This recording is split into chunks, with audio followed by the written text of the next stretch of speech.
Check, check. Cameras in the back. Good. Sorry for the short delay here this morning. Attending to a little family matter. Looks like everybody's okay. I would like to just take a minute and thank everybody for being here today. These negotiations had a lot of twists and turns, and there was a lot of things going on, and I just personally want to thank the media for being patient and understanding throughout these negotiations. We are officially here today to announce the signing of superstar shortstop Carlos Correa to a 6-year guaranteed contract that will keep Carlos in Minnesota through at least the 2028 season, and an opportunity to keep him here much longer. To my left, I want to make some introductions here. Twins Executive Chair Joe Pohlad, Twins President of Baseball Operations Derek Falvey, the man himself, Carlos Correa, and Carlos's agent, Scott Boras. We'll hear from Derek first, followed by Carlos, and then we'll open it up for questions. With that, I'll pass it over to Derek Falvey. Thanks, Dustin. Good morning, everyone. Thanks for being here. Obviously on an exceptional day for the Minnesota Twins franchise, for Carlos, for his family, for everyone here. Before I get to a few comments, I do want to acknowledge a few people who are here. Right in this front row, we've got Carlos's mom and dad who are here. Obviously, Daniela, Kylo, and the newest Twins fan that will be born here in the next few months as well. Carlos's sister here, and then Carlos's mother and father-in-law, as well as his friend Martin Fox and Luis Garcia, and certainly Scott Boras, his representative. So just want to acknowledge, thank you for being here. And we welcomed you into the Twins family last March and in through the season, but a chance to now extend that partnership, that family going forward. So thank you all for spending your time coming here. I want to also acknowledge, obviously, and thank Scott Boras. You know, this doesn't happen. Scott, we've been through a few rounds on this one, going back to last year, through this offseason, through a unique process. Without the trust, respect, and admiration for his representation and what we can do collectively to work together to partner, these things don't happen. And so, Scott, I just want to thank you for the work you put into this and the trust you've put in us and our organization and how we've navigated. I want to thank our whole baseball operations crew, certainly for Thad, my partner in this, Rocco as well, for the leadership of all of our baseball crew coming up with creative solutions to navigate this. There's been a ton of work going into that. And ultimately, I want to thank the man to my right and the Pohlad family and ownership. You know, through a process like this, it can be long, it can be arduous, sometimes longer and more arduous than you expect from the start of free agency and through it all. This would not happen here today without the support of Joe, without the leadership, without the steadiness and the patience of what he showed and his family showed through this process. That ultimately got us to a tremendous day here today that brings us back together and shows how committed they are to this team, our fans, and everyone in this community and how we're going to go forward and win. And then lastly, to Carlos, to Daniela, Kylo, as we said, this is about you, right? This is about your home. This is about your family. This is about you being a big part of the Minnesota Twins for hopefully the rest of your career. That's our view of this. And you know, as I went back and thought about what I said last March when we brought you into the organization, I went back and looked at those notes, and I remember I was talking about the back of the baseball card. You know, we're talking about All-Star, World Series champion, Platinum Glove, and then we talked a little bit about leadership and teammate and who he is on the field and who he is behind the scenes, and it was all things that we had heard about Carlos through others, all the work that we had done. And our baseball ops crew and everyone around it and our scouts and everyone, they did a great job in that, but I actually think we were light. I think we were light on the impact that Carlos could make on and off the field in this community with his teammates, with his staff, with his coaches, with all of us in this organization. And so when we got to the end of the season, we made no secret of the fact that this was about finding a way to get Carlos Correa back to the Minnesota Twins. Obviously, the journey through that process led to some different outcomes along the way. No hiding from that. And when I had a conversation, ultimately when I thought at one point, at one juncture, Carlos was going to end up in a different direction, I remember calling you late that night and wishing him so well. And it was an emotional conversation. It was a heartfelt conversation on both sides. And the thing that I took away from that conversation was how much of his heart was here, how much of him he invested in this organization, how much he cared about us as a group. And ultimately, what's transpired from that point forward is well documented, and I won't go through that part of it. But sometimes in baseball, as in life and everywhere else, fate and destiny come back together, and there's an opportunity that you don't always expect. The journeys are not always linear. They're circuitous sometimes, but they're here, and they bring us back together to the place where we knew was always right for Carlos. Minnesota was always right for you and your family, and we hope that you saw us as right for you, and I believe that happened here today. So with that, I'll pause. We're gonna we're gonna throw on a jersey here, see how he looks in these new threads, and thank you, Carlos. Thank you.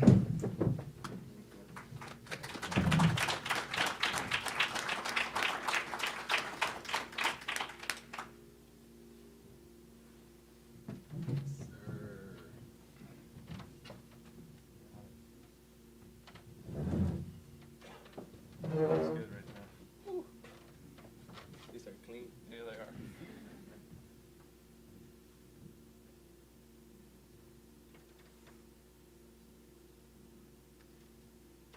This is a fashion show 2.0. Yeah. Yeah. Everybody's thinking it, but I'll say it. That looks pretty good. All right. Sit down. Now we'll hear from Carlos.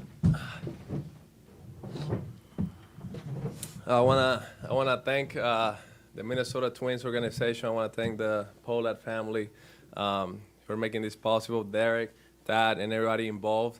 Like you said, last year when I came in, I felt welcome right away from the get-go. I felt like I was part of a family. So throughout the whole process, to be able to communicate with you guys, talk to all my teammates. Communicate through the whole process, talking to Boxer almost every day, talking to Miranda and all the guys. Definitely, like you said, my heart was here. So I'm happy we got this done, and I want to thank you guys for that. I want to thank my wife because you're my support system throughout the whole process. You were there for me the whole time, knowing that everything was gonna be all right and God was gonna put us in the right place. I want to thank my son because these few months.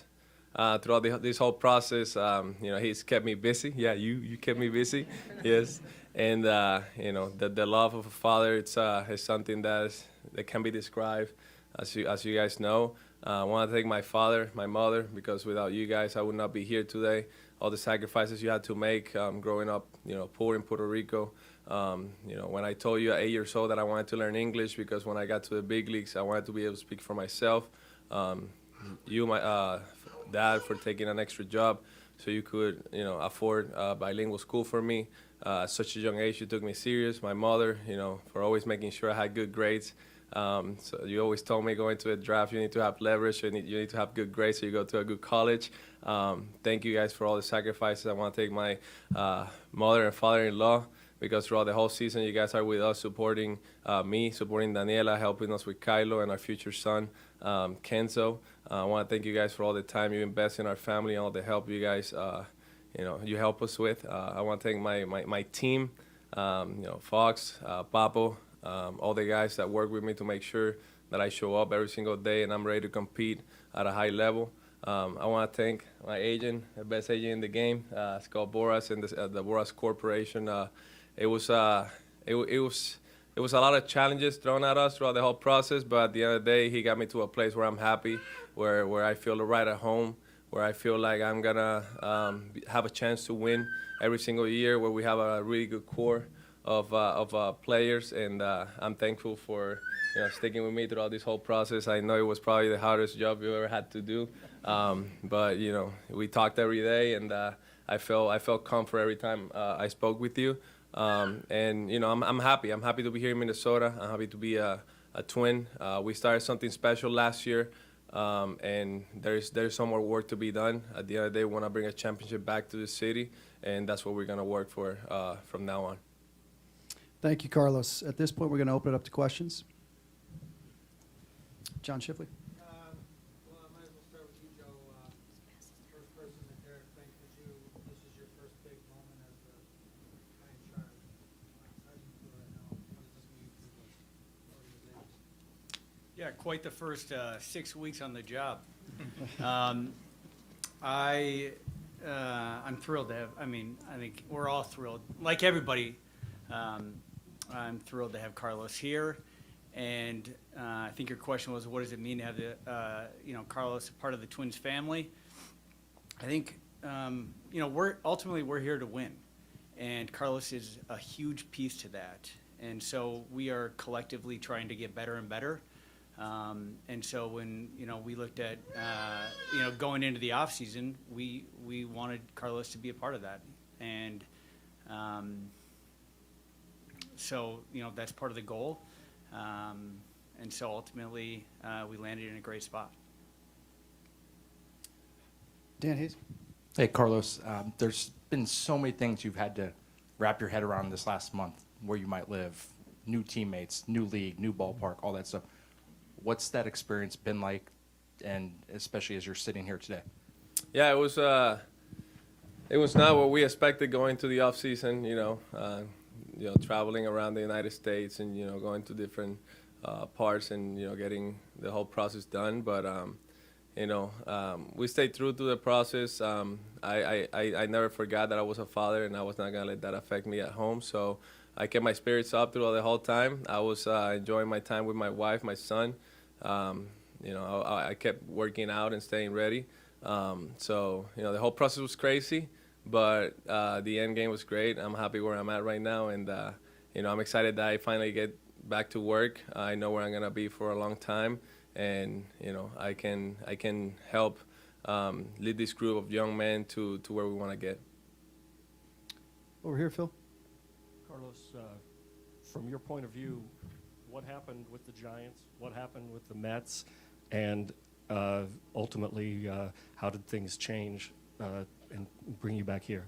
Yeah, one thing I learned throughout the whole process was that doctors have a difference of opinions. I had a lot of doctors tell me that I was fine. I had a lot of doctors. I have some doctors that said, it wasn't so fine.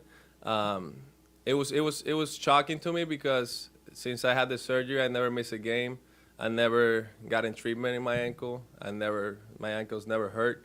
When the news came, it was a little shocking. But I'm ready.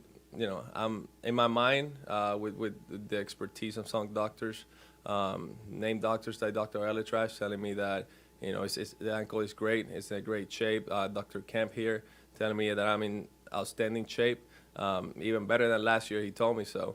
That mentally going to next season for the rest of my career, I'm gonna treat it like I've always treated, just going to compete every single day, give my everything out there on the field, and help my organization win championships.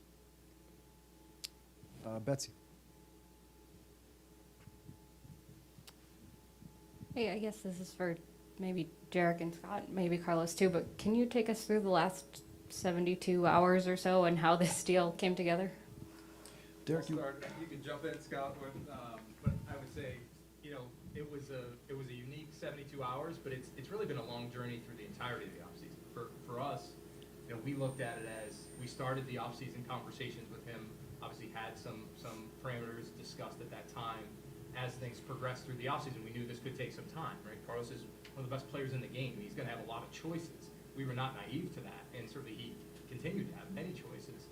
But we never lost touch. We never didn't stay in touch. And when things, as Carlos just mentioned, have changed through the course of his journey, Scott was great about keeping in touch with us ultimately as things changed. And as we got to learn more and as we got to dig deeper, the goal at that point was to try and find a way to bring Carlos back and to try to find a way to create structures, contractually and otherwise, that would match a lot of the things that they were looking for that would also work on this end. So, as I sit here today, I'm excited about not just the next 6 years with Carlos, the next 10 years, which is what we set out to do right from the outset.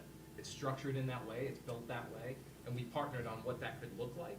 But we cement Carlos as part of that core in our minds for as long as possible. First of all, Joe and Polad family want to thank you and Derek and Thad and the Twins organization, because it's been a very cooperative process. Free agency is, Carlos and Daniela, they gave me a narrow list, and Minnesota was always on it. And that sounds like an easy process, but it's a difficult process.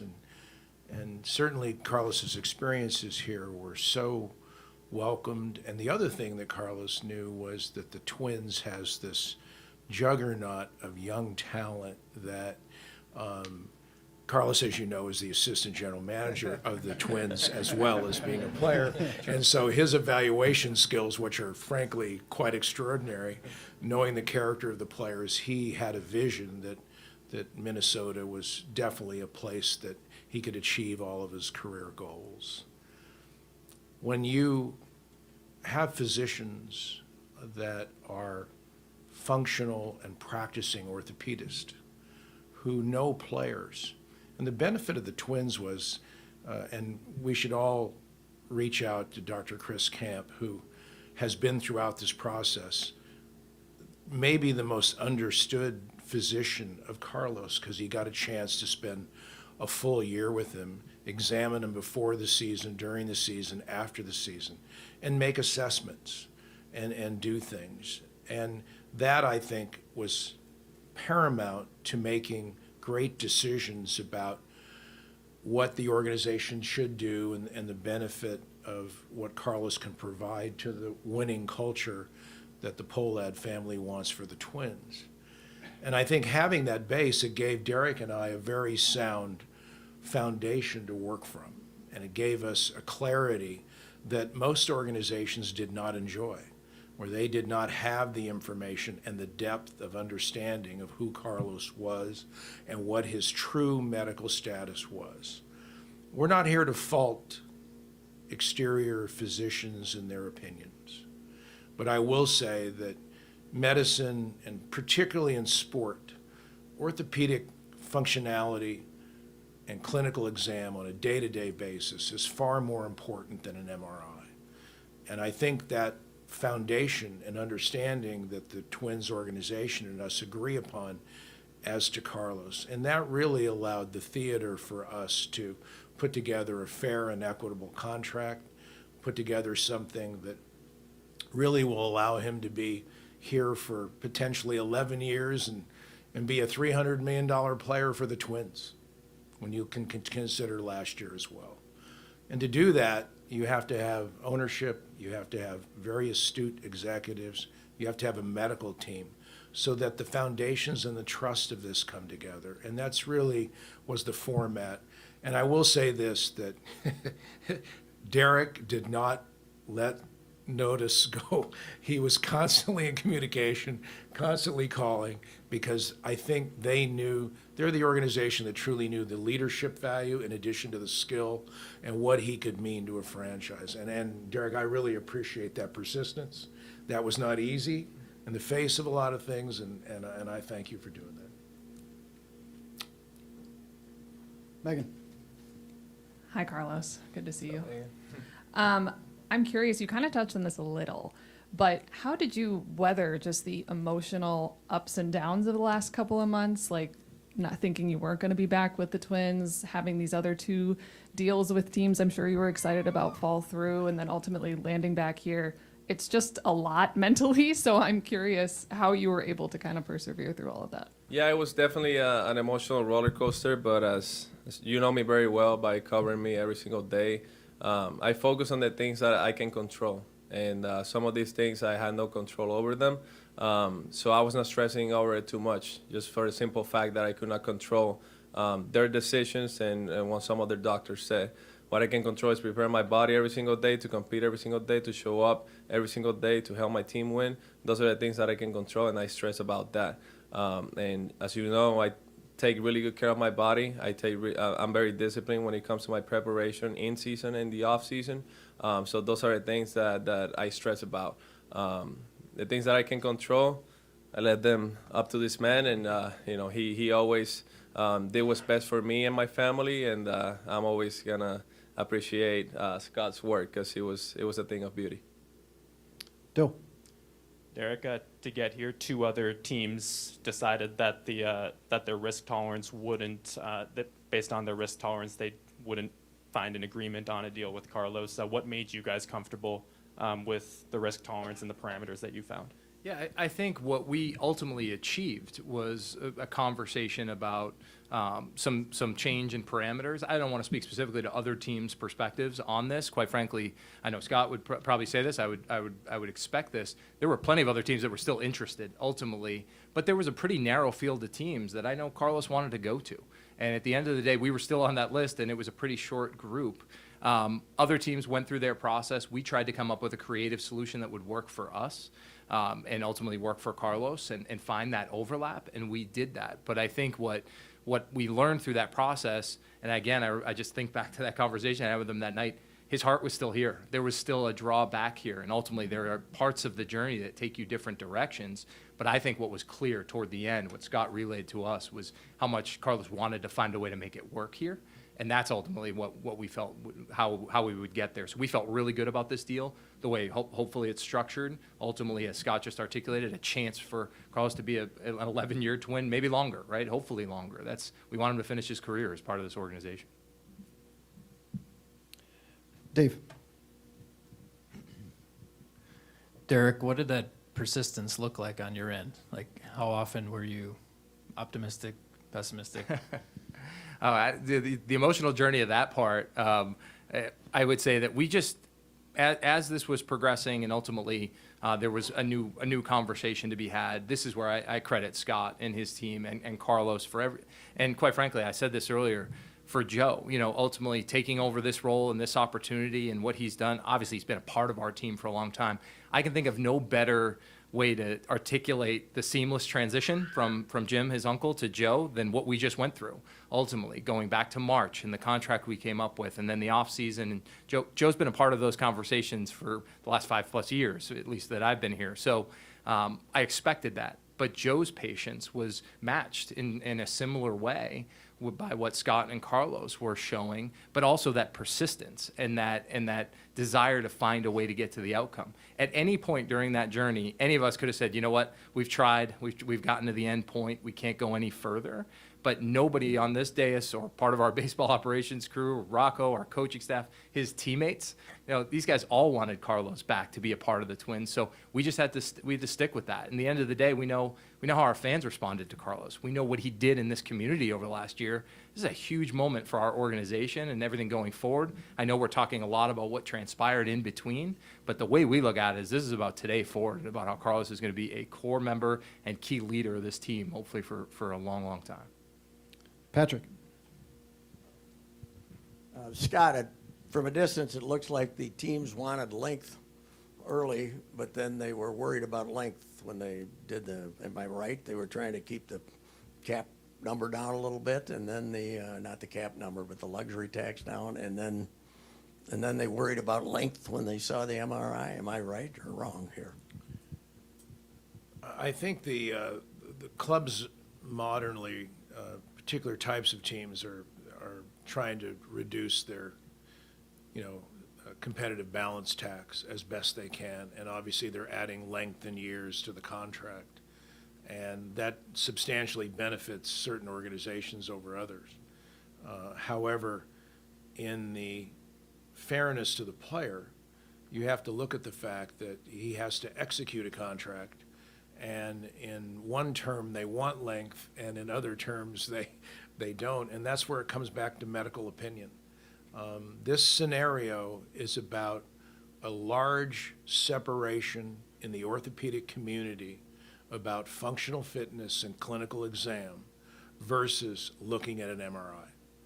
Surgeons who don't treat athletes, but they do a lot of surgery, will look at an MRI and say one thing, and the other doctors that treat patients and look at them, and they find little credence in the MRIs when they've seen dramatic performance, particularly over an 8-year span, and they're going to reward that with functional fitness and say certain athletes have certain pain levels, certain tolerance. There's almost, many orthopedists believe there's almost a Darwinian concept where you actually grow into a formation of your being able to complete and perform.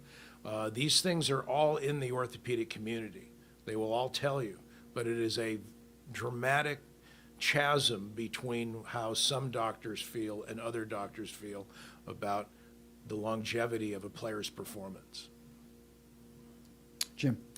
For either Derek or Scott or anybody who wants to talk us through it, would you just explain the mechanisms that would make it longer than a 6-year deal and what it would take for it to be an 11-year deal?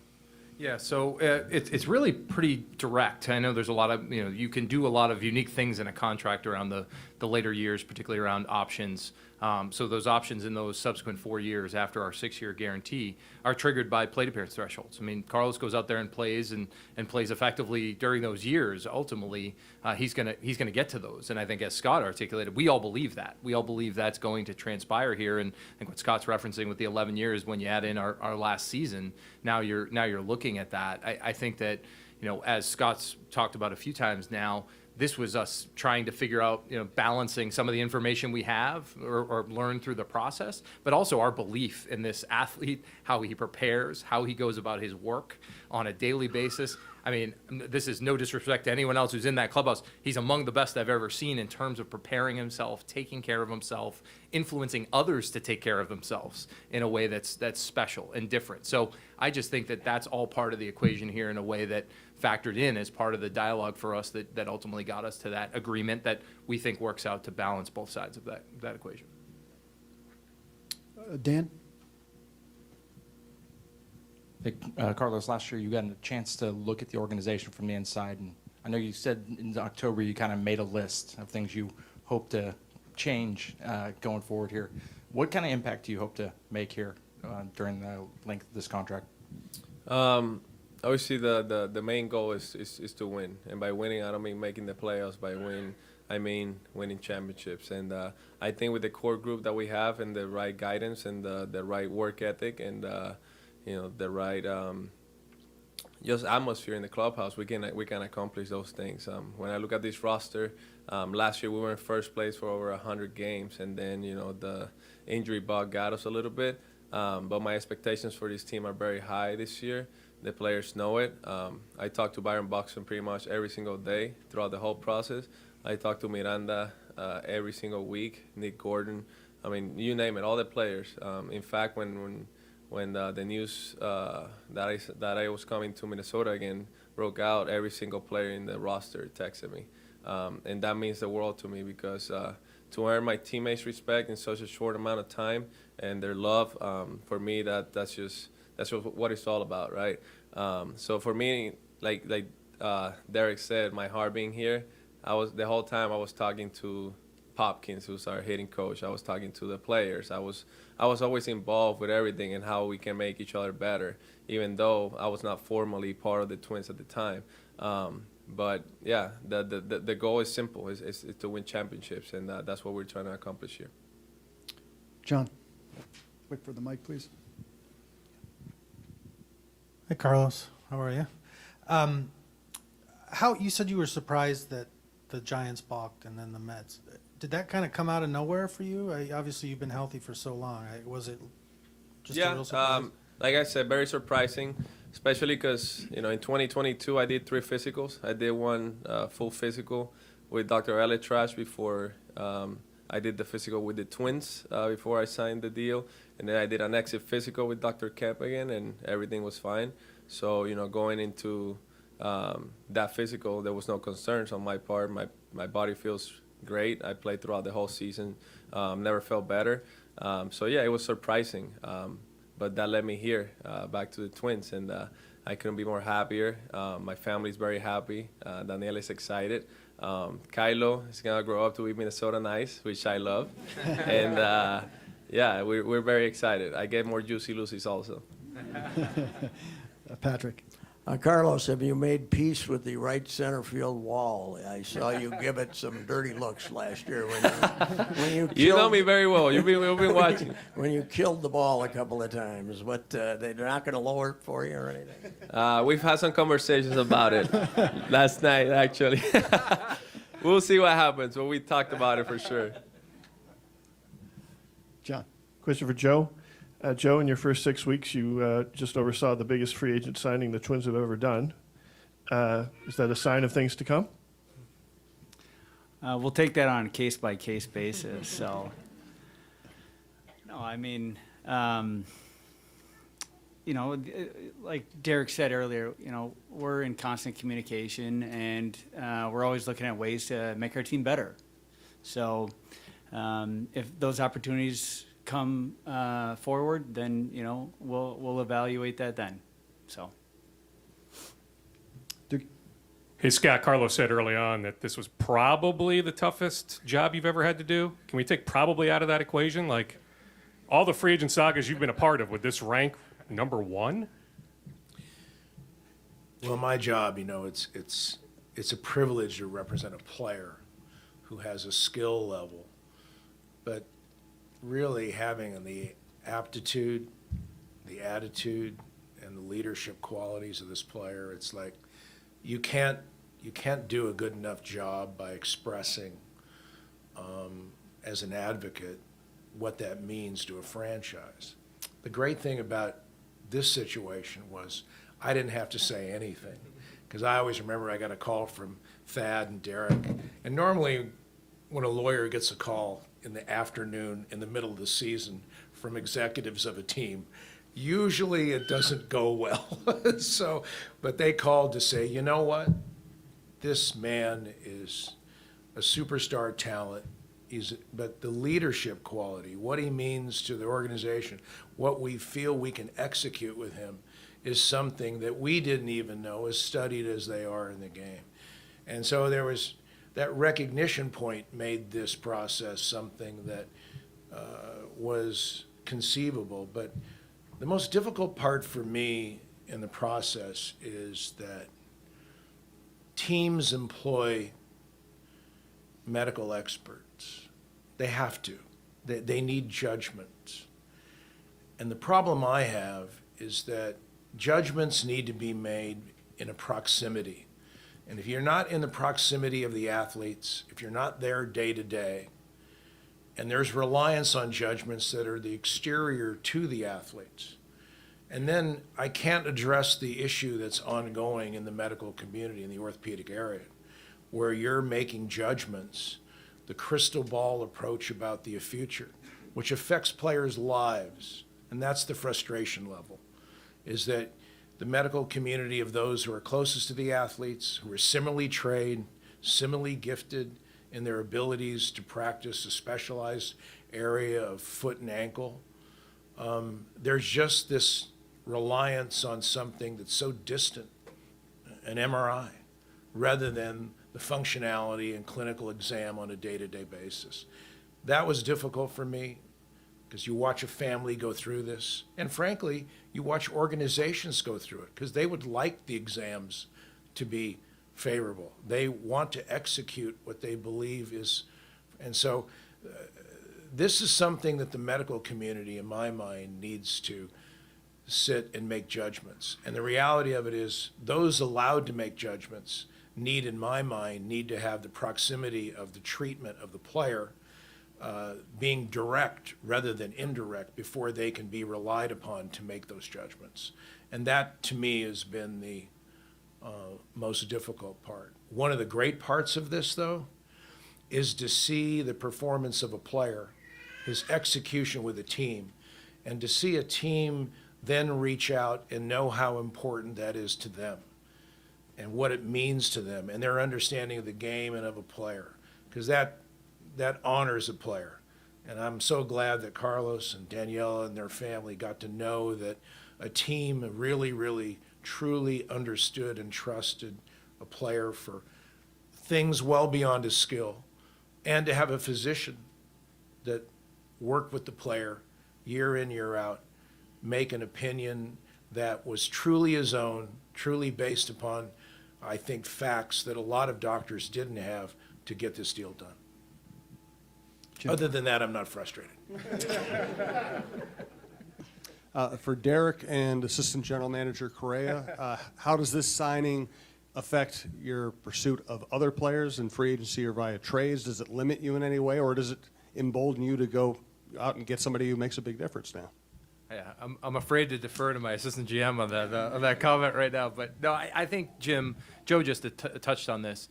We never view our job to be an end point, right? Even into and through spring training. So that won't change, right? Our pursuit. I think what's clear to us is by adding Carlos back into the mix, we think obviously that's a significant impact on this year's roster.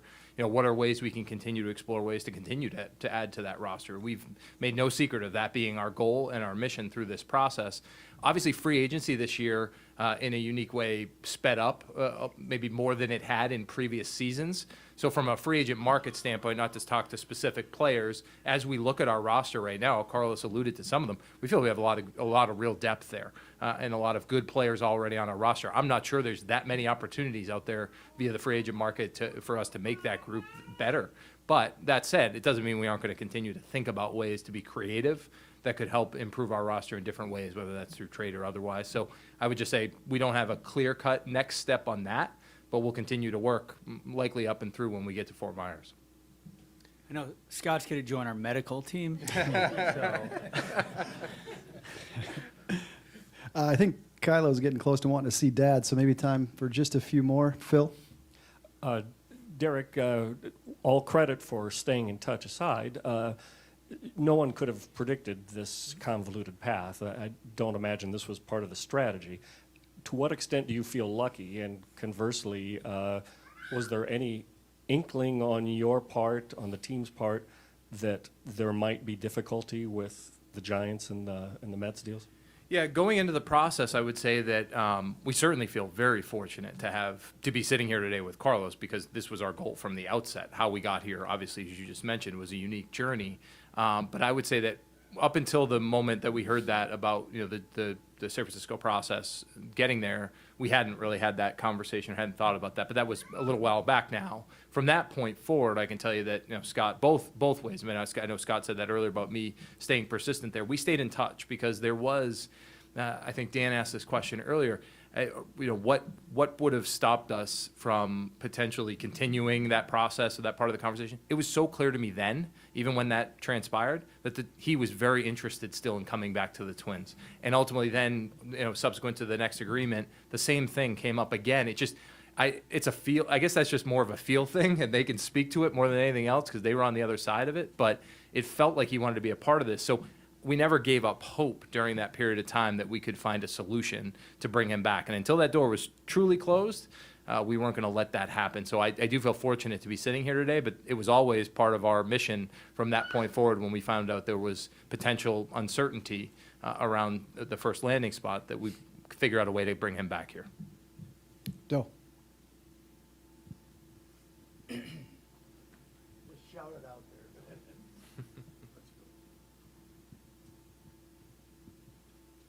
Carlos, going back to what Scott was saying a bit earlier, through the last month, really people have been speculating about your health, just in the public, and you haven't really had a chance to, without you having a chance to really answer that or speak for yourself in that regard. And this might be fairly or unfairly something that follows you your whole career, the perception or just the perception of how this free agency went. How tough is that for you? Again, something I can't control, right? The perception and all of that. But throughout that whole month, where people were speculating, I was running sprints, I was working out, I was taking ground balls, I was hitting. So it was more funny to me that everybody was just having those speculations where I'm doing all this work and I'm feeling great. But at the same time, my focus now is not on that. This deal got done. I'm happy here, and my focus now is to go out there and play baseball.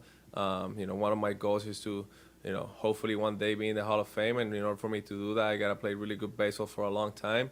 So I want to do that for the Minnesota Twins. And I want to also, be able to, through my great performance, help this organization win championships. And that's my focus now.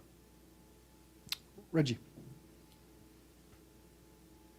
Hey, Carlos. So everything worked out, obviously, how it was supposed to. But what do you have to say to the fans who feel like this was not your first choice and this was the third pick for you? Well, Minnesota was always in that small group of teams that I told Scott at the beginning of a free agency. The whole free agency process is a very complicated process, as we know, and a lot of things happen along the way. But at the end of the day, all that matters is that I'm here. I'm going to represent this city. I'm going to represent this organization. I'm going to do it the right way. I'm going to play hard every single day. I'm going to be out there in the community, helping as much as I can. And all that matters is what I do from this moment forward for this organization. I'm really focused on that. I'm really focused on giving my all. Me and my family are going to be very dedicated to this city, and that's going to be for a long time. So we're very happy and excited. I think that's a good place to close. Thank you to the four gentlemen to my left for a great presentation today. Carlos, I know we take a lot of pictures of you, but I'm going to ask you guys to stand in front of the table for some more pictures. And then these guys will be available for one-on-ones here briefly after the photo op.